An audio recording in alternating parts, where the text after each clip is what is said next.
Jadis. Le château, de style ancien, est sur une colline boisée. De grands arbres l'entourent d'une verdure sombre, et le parc infini étend ses perspectives tantôt sur des profondeurs de forêt, tantôt sur les pays environnants. À quelques mètres de la façade se creuse un bassin de pierre, où se baignent des dames de marbre.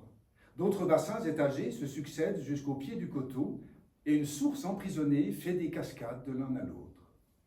Du manoir, qui fait des grâces comme une coquette surannée, jusqu'aux grottes incrustées de coquillages et où sommeillent des amours d'un autre siècle, tout en ce domaine antique a gardé la physionomie des vieux âges. Tout semble parler encore des coutumes anciennes, des mœurs d'autrefois, des galanteries passées et des élégances légères où s'exerçaient nos aïeuls. Dans un petit salon Louis XV, dont les murs sont couverts de bergers marivaudant avec des bergères, de belles dames en panier et des messieurs galants et frisés, une toute vieille femme, qui semble morte aussitôt qu'elle ne remue plus, est presque couchée dans un grand fauteuil et laisse pendre de chaque côté ses mains osseuses de momie.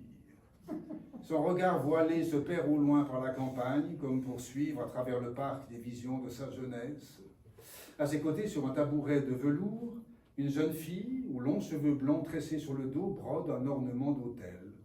Elle a des yeux rêveurs et pendant que travaillent ses doigts agiles, on voit qu'elle songe. Mais l'aïeule a tourné la tête. « Berthe, dit-elle, lis-moi donc un peu les gazettes, afin que je sache encore quelquefois ce qui se passe en ce monde. »